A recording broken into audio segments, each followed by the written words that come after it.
Hello la team, c'est Maxime, bienvenue sur Pile et Face et aujourd'hui on va parler de sound design et plus exactement d'un défi que lance Artlist avec plus de 10 000 $ de matos à gagner, donc c'est pas rien quoi. Je vais vous parler du concours, je vais vous montrer ma vidéo de participation ainsi que toute ma timeline avec les effets sonores que j'ai utilisés.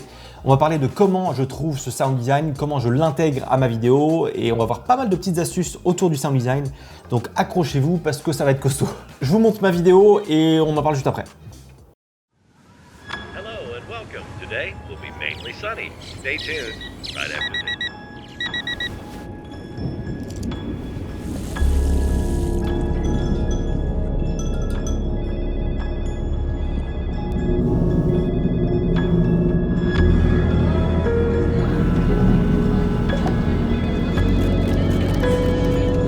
Hello and thank you for calling.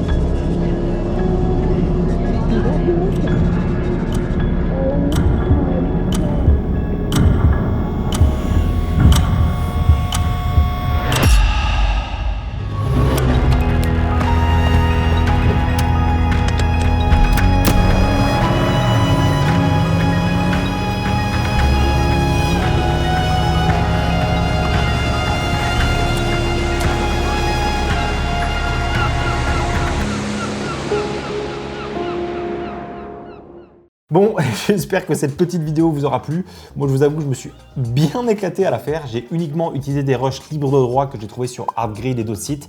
Et tout le sound design que vous avez entendu et la musique a été trouvé sur Artlist. Je vais pas vous le répéter parce que je pense que vous le savez déjà, mais la musique et le sound design, c'est hyper important pour rendre votre vidéo immersive et agréable à regarder. Et perso, c'est une partie que j'adore faire dans le montage, clairement. Ça permet de nous plonger, nous, en tant que spectateurs, dans votre vidéo. Et perso, c'est une partie que j'adore vraiment dans le montage. Parce que c'est un peu l'endroit où tu vas pouvoir faire passer les émotions que tu as envie à travers ta vidéo. Ce qui est un peu relou avec la musique et les sound design, c'est qu'il faut trouver les bons bruits qui correspondent à l'image que vous êtes en train de montrer. Et en plus, il faut qu'ils soient de bonne qualité. Et ça, en général, c'est pas hyper facile à trouver. C'est pour ça que je suis passé chez Artlist il y a un peu plus d'1 an et demi, je crois, pour toutes mes musiques et mon sound design. Et honnêtement, ça m'a fait gagner pas mal de temps. Déjà parce que les musiques et les effets sonores sont de très bonne qualité, donc tu peux trouver dans tous les styles et dans tous les moods en fonction de ta vidéo et en fonction de la situation.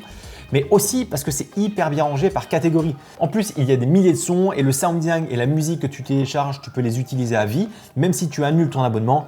Et ça, ce qui est cool, c'est que tu peux les utiliser pour tes projets pro, tes projets perso, bref, dans tous les cas, tu auras les droits pour tout ce que tu utilises. Donc bon, je vous avoue que je suis assez content d'être passé chez Artlist. Donc quand Artlist m'a contacté pour mettre en avant leur concours sur le sound design, forcément que j'étais grave chaud. Donc je pense que vous l'avez compris, mais cette vidéo est sponsorisée par Artlist pour leur concours SFX Challenge.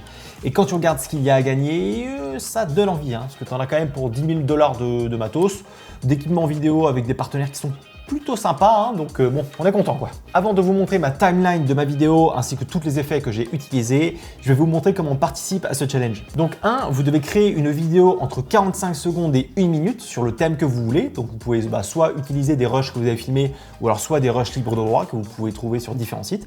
2, vous devez utiliser uniquement la musique et les effets sonores de chez Artlist et pas de panique si jamais vous n'avez pas d'abonnement chez eux.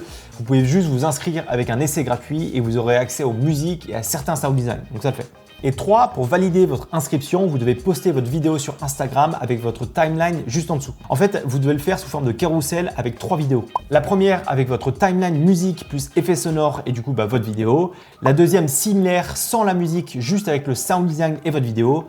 Et la troisième, vous mettez votre vidéo en entière. Pensez bien à mettre ALSFX Challenge sur votre vidéo et à identifier artlist.io pour valider votre inscription. Et si jamais, vous aurez des petits points bonus si vous partagez votre vidéo sur YouTube avec un petit behind the scene comme je suis en train de le faire et qu'on va voir juste après. Ce challenge a commencé le 21 avril et se termine le 5 mai 2021, donc il va pas falloir chômer. Mais si jamais le défi est terminé quand vous regardez cette vidéo, je vous conseille de le faire quand même parce que pour le coup, c'est vraiment un bon exercice pour développer vos compétences en sound design. Et puis créer des vidéos, c'est quand même stylé, merde. Dans tous les cas, je vous mets le lien du challenge en dessous de la vidéo, comme ça vous aurez plus d'infos si jamais vous avez besoin. Ok, je vous remets ma vidéo sans la musique, juste avec les effets sonores, et après on décortique ça un peu ensemble après. Hello and welcome. Today will be mainly sunny. Stay tuned right after this.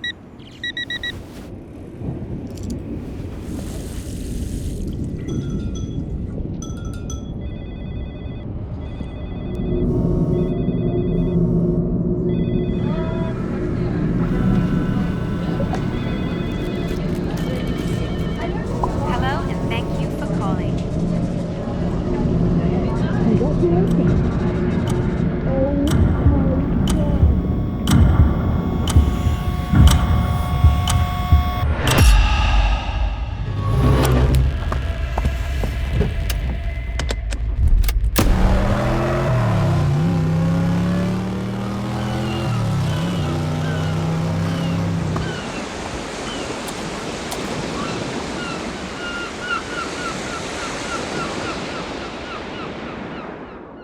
Ok, comme vous pouvez le voir, il y a beaucoup de lignes avec pas mal d'effets sonores sur ma timeline. Après, vous n'êtes pas obligé d'en mettre autant, mais moi perso, ça me fait kiffer de les mélanger. Je trouve que ça rend la vidéo un peu plus immersive. Donc sur cette timeline, on peut voir qu'on a différentes couleurs. Et en fait, chaque couleur va représenter un type de sound design que j'ai utilisé.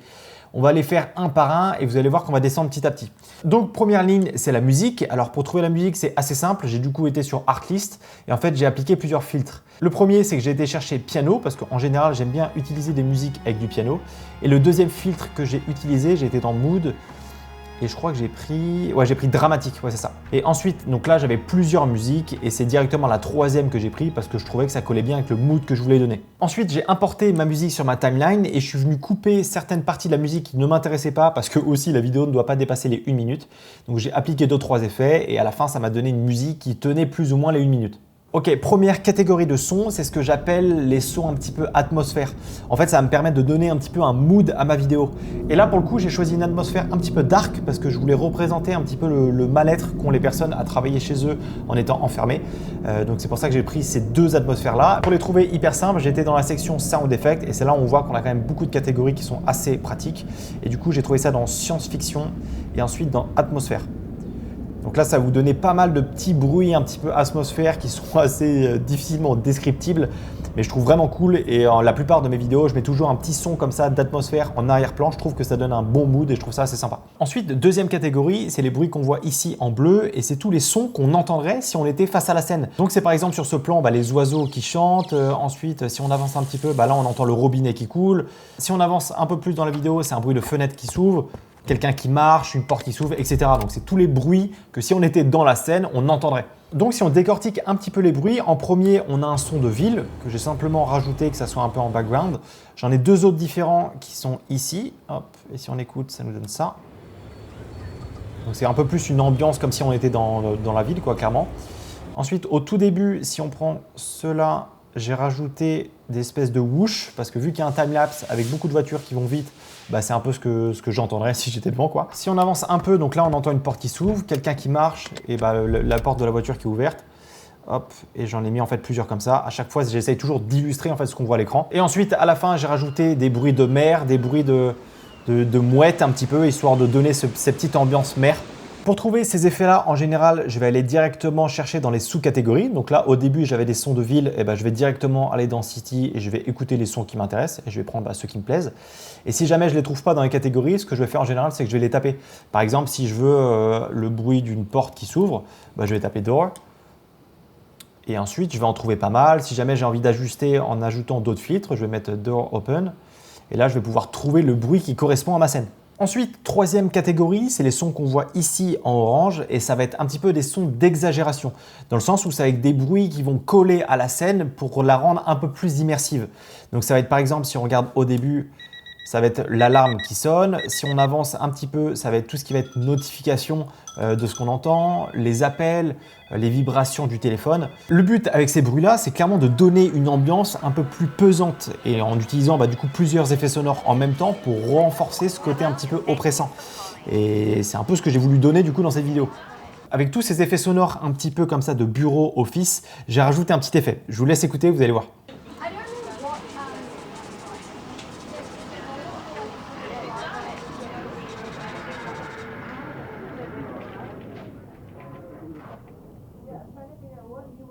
Ok, donc je pense que vous l'avez entendu, mais il y a une espèce d'effet un petit peu d'étouffé sur ce son-là et surtout qui se dégrade petit à petit et que je trouve vraiment sympa avec cette scène. Donc pour ça, c'est assez simple. J'ai simplement utilisé un effet qui s'appelle passe-bas juste ici. Je suis venu mettre un premier point clé ici à 6900 Hz. C'est en général le son classique, en fait, la fréquence classique du son. Et ensuite, j'ai mis un autre point clé un peu plus loin, que je suis venu descendre à environ 1000 Hz. C'est plutôt assez correct pour entendre cette partie un petit peu étouffée. Et je suis venu appliquer ça à tous mes sons. Donc je trouve ça assez cool parce qu'on a beaucoup de sons et petit à petit, ça se calme et ça vient s'étouffer. Donc je trouve que ça renforce un petit peu ce côté un petit peu malaisant où le mec en peut plus. Et bref, cet effet-là me plaît pas mal. Pour trouver tous les sons qu'on vient de voir ensemble, soit j'avais le son directement en tête et je venais le taper du coup dans la barre de recherche, ou encore une fois j'allais regarder dans les différentes catégories. Et là notamment vu que j'avais beaucoup de bruits de office, de endroits où on travaille avec des bruits pas hyper agréables pour certains, et je suis venu directement dans la partie business et office et j'ai pris pas mal de sons là-dedans qui étaient plutôt quali et qui fitaient hyper bien avec la scène. Et dernière partie, c'est là où je vais jouer un petit peu sur les émotions avec différents effets pour faire ressentir quelque chose à la personne qui regarde ma vidéo. Donc ça va être un rythme cardiaque, les aiguilles de l'horloge, des impacts un petit peu pour amplifier ce que ressentent mes personnages à ce moment-là. C'est surtout que ça permet de faire monter un petit peu en pression la vidéo et moi je vous avoue que c'est un truc qui a un peu me fait kiffer. Si on décortique un petit peu, le premier effet c'est un riser. En fait ça va faire monter l'effet petit à petit jusqu'à un moment où ça s'arrête net. Donc ça je trouve ça assez cool. Le deuxième que j'ai utilisé c'est des horloges. Enfin c'est une horloge avec une petite réverbération qui monte petit à petit. Au début on l'entend pas trop et ça monte petit à petit. Troisième effet que j'ai utilisé, c'est le battement d'un cœur avec un petit peu de réverbération aussi. Et dernier effet, c'est quelqu'un qui expire, comme si un petit peu cette personne-là renaissait, elle revivait une deuxième fois, donc je trouvais ça assez sympa de le mettre. Juste en dessous, j'ai ajouté une espèce de petite voix un petit peu de film d'horreur, comme si quelqu'un parlait à cette personne. C'est très léger, c'est très subtil, mais je trouve que ça apporte un petit côté... je sais pas qu'est-ce qui se passe, enfin bref, j'aime pas mal cet effet-là. Ensuite, au moment de l'œil qui s'ouvre, j'ai rajouté un espèce d'impact. Donc ça, c'est pareil, c'est encore une fois pour amplifier ce qu'on voit à l'écran. Et sur les deux derniers fichiers, ça va être des espèces d'impacts qu'on va entendre à chaque fois qu'on voit le plan de l'horloge. C'est un peu comme si on voulait montrer qu'il y avait une sentence qui allait arriver, donc je trouve que pareil, ça fait un petit peu monter en pression la vidéo, et moi ça me parle pas mal. Et ensuite, pour faire la transition avec la deuxième partie où on voit le personnage, enfin les personnages du coup qui partent, j'ai ajouté plusieurs impacts et whoosh pour faire bien la transition entre les deux, et pour que ça rende la vidéo un peu plus dynamique. À la fin, au moment où la personne appuie sur la pédale, j'ai rajouté un espèce de bruit de pistolet qui est déclenché, parce que je trouve que ça matche assez bien avec le plan. Même strat pour trouver ces bruits-là, soit je les tapais dans la barre de recherche, mais on va pas se mentir que c'est pas des bruits que tu sais vraiment comment les nommer. Donc du coup, je cherchais un petit peu plus dans les catégories. Et une catégorie qui marche vraiment bien ici, c'est Cinématique Impact. Honnêtement, j'ai trouvé beaucoup de mes sons dans cette partie-là parce que c'est vraiment hyper quali et tu as vraiment de tout et de rien. Et c'est surtout les sons que tu n'avais pas forcément en tête et quand tu les écoutes, tu dis « Ah ouais, mais ça collerait hyper bien avec ma vidéo ». Donc j'ai quasiment tout trouvé, tous les plans que vous venez d'entendre, tous les sons que vous venez d'entendre, je les ai quasiment tous trouvés ici. En fait, il faut qu'on se le dise, mais c'est pas hyper facile de mettre un mot sur le son qu'on a envie d'avoir. Donc c'est pour ça que c'est hyper pratique d'avoir des catégories hyper bien rangées pour trouver les sons qu'on veut. Enfin, moi, je vous avoue que ça me fait gagner quand même pas mal de temps. Bref, j'adore utiliser du sound design dans mes vidéos. Je trouve que ça apporte tellement de plus qu'une vidéo comme ça, toute simple, sans rien. Et encore une fois, toutes les vidéos que vous voyez, que ce soit sur YouTube ou pour mes clients, pour n'importe quoi, je trouve toujours tout sur Artlist, que ce soit les musiques et le sound design. Donc, n'hésitez pas à vous chauffer pour faire ce petit challenge sound design. Et si jamais ça vous chauffe, de me l'envoyer sur Insta, ça sera avec plaisir de voir un petit peu ce que vous faites. Et puis bon, je pense que c'est un bon exercice pour vous. Et en plus de ça, il y a quand même des prix qui sont assez sympas à gagner. Dans tous les cas, tous les liens sont en description. N'hésitez pas à me dire ce que vous en pensez aussi de la vidéo que j'ai faite en commentaire. Pareil, pensez à vous abonner et au pouce bleu, ça fait toujours plaisir. Et puis je vous dis à la semaine prochaine pour la prochaine vidéo. La bise!